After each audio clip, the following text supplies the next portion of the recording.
नमस्कार, मैं हूं आपके साथ दिव्यांश वर्मा और आप देख रहे हैं पंजाब केसरी। आज आपके साथ एक खास रिपोर्ट साझा करनी है, एक ऐसी रिपोर्ट जो पाकिस्तान के चिट्ठे खोलती है। हम बात करेंगे पीओके की, यानी पाकिस्तान ऑक्यूपाइड कश्मीर की। दरअसल इस खास यानी विशेष रिपोर्ट में बात करेंगे पाकिस्तान अधिकृत कश्मीर यानी पीओके के बारे में, उसमें बढ़ते तनाव के बारे में, प्रदर्शनकारियों पर हुई कार्रवाई और पाकिस्तान के रक्षा मंत्री ख्वाजा आसिफ के उस बयान की जिसने पाकिस्तान की राजनीति के साथ साथ अंतर्राष्ट्रीय स्तर पर भी नई बहस छेड़ दी है। दरअसल पाकिस्तान अधिकृत कश्मीर यानी पीओके में पिछले कुछ दिनों से एक बड़े पैमाने पर विरोध प्रदर्शन जारी है। कुछ ऐसी तस्वीरें निकलकर सामने आई जो इस वक्त पूरे पाकिस्तान को, न सिर्फ पूरी दुनिया को हिला रही है। इन प्रदर्शनों में और इसके पीछे सबसे बड़ा कारण हाल ही में हुए एक स्थानीय चुनावों को लेकर लगाए जा रहे आरोपों का है।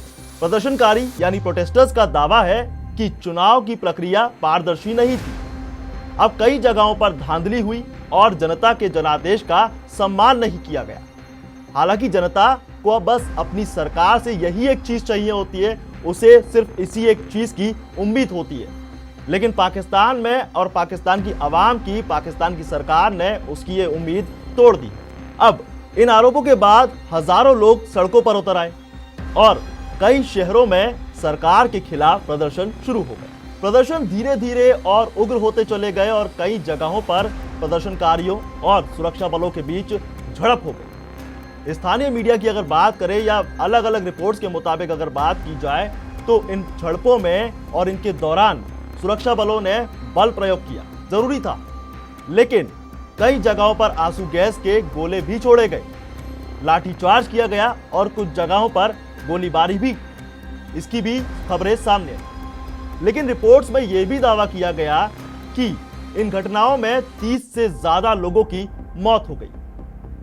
अब जबकि बड़ी संख्या में लोग घायल हुए हैं, लेकिन अलग अलग सोर्सेज में अगर बात की जाए तो मृतकों और घायलों की संख्या अलग अलग बताई जा रही है। अब इन दावों की स्वतंत्र पुष्टि यानी एक साफ तौर पर अगर देखा जाए तो अभी तक कुछ भी साफ नहीं है कि आखिर मरने वालों की संख्या क्या है। एक आंकड़ा 30 का निकलकर सामने आया है, लेकिन उसमें भी कहीं ना कोई धुंध छाई हुई है। घायल कितने हुए इसका अंदाजा भी लगा पाना अब जरा मुश्किल है। हालांकि इसके बावजूद हालात इतने ज्यादा गंभीर हो गए कि पूरे क्षेत्र में तनाव का माहौल बना हुआ है। अब इसी बीच पाकिस्तान के रक्षा मंत्री ख्वाजा आसिफ का एक बयान सामने आ गया जिसने पूरे मामले को और ज्यादा विवादित बना दिया, इस पूरे मामले को तूल दे दिया। पत्रकारों से बातचीत के दौरान जब उनसे प्रदर्शनकारियों के खिलाफ हुई कार्रवाई पर सवाल पूछा गया तो उन्होंने कहा कि जो लोग राज्य के खिलाफ खड़े होते हैं वो उनके लिए भारत जैसे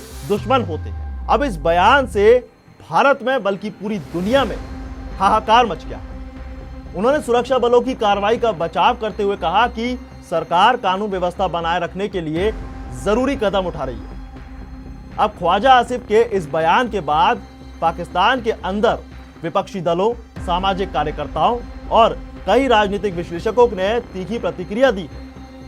आलोचकों का कहना है कि लोकतांत्रिक व्यवस्था में सरकार की अपनी जिम्मेदारी अपने नागरिकों की बात सुनना और समस्याओं का समाधान करना होता है, ना कि उन्हें दुश्मन की तरह पेश करना। अब उनका मानना है कि इस तरह के बयान से जनता और सरकार के बीच विश्वास और भी कमजोर हो सकता है। दूसरी तरफ अगर बात की जाए तो पाकिस्तान सरकार का कहना है कि कुछ प्रदर्शनकारी कानून व्यवस्था को बिगाड़ने की कोशिश कर सकते हैं और कर रहे थे। वहीं सुरक्षा बलों ने केवल हालात को नियंत्रित करने के लिए कार्रवाई की थी, लेकिन सरकार का दावा है कि किसी भी देश में कानून से ऊपर कुछ नहीं होता। लेकिन अगर कोई हिंसा फैलाने की कोशिश करेगा तो उसके खिलाफ कानूनी कार्रवाई जरूर की जाएगी। अब बड़ा सवाल यह आता है कि आखिर पाकिस्तान अधिकृत कश्मीर में यानी पीओके में जनता का गुस्सा इतना ज्यादा बड़ा क्यों है? राजनीतिक जानकारों के मुताबिक अगर बात की जाए तो केवल चुनावों का मुद्दा नहीं है। पिछले कुछ सालों से स्थानीय लोग प्रशासनिक व्यवस्था, विकास कार्यों की कमी और रोजगार के साथ साथ महंगाई और राजनीतिक अधिकारों को लेकर भी असंतोष जता रहे हैं। चुनावों को लेकर लगे आरोपों ने इन सभी नाराजगियों को और भी ज्यादा बढ़ा दिया। अब इसी वजह से बड़ी संख्या में लोग सड़कों पर उतर आए।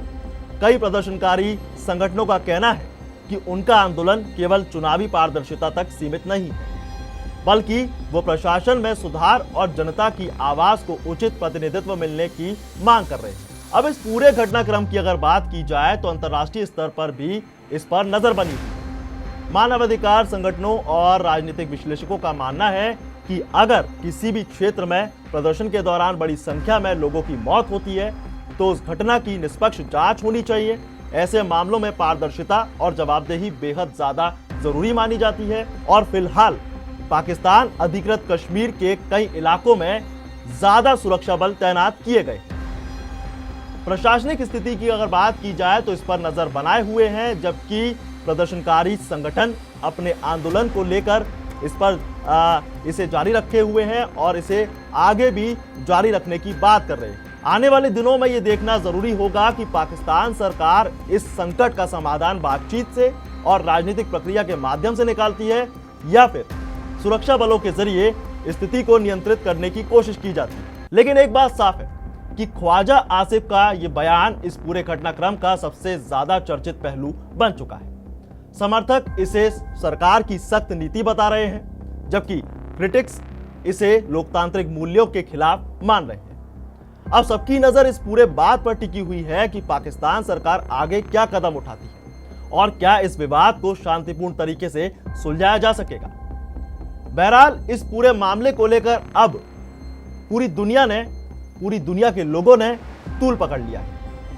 आगे आने वाला वक्त क्या होता है, पाकिस्तान सरकार इस पूरे मुद्दे को कैसे डील करती है, इस बयान पर आगे आने वाले वक्त में, आगे आने वाले कुछ घंटों में क्या कुछ नए अपडेट्स आएंगे, इसकी जानकारी आपको देते रहेंगे। फिलहाल के लिए बस इतना ही। देखते रहिए पंजाब केसरी।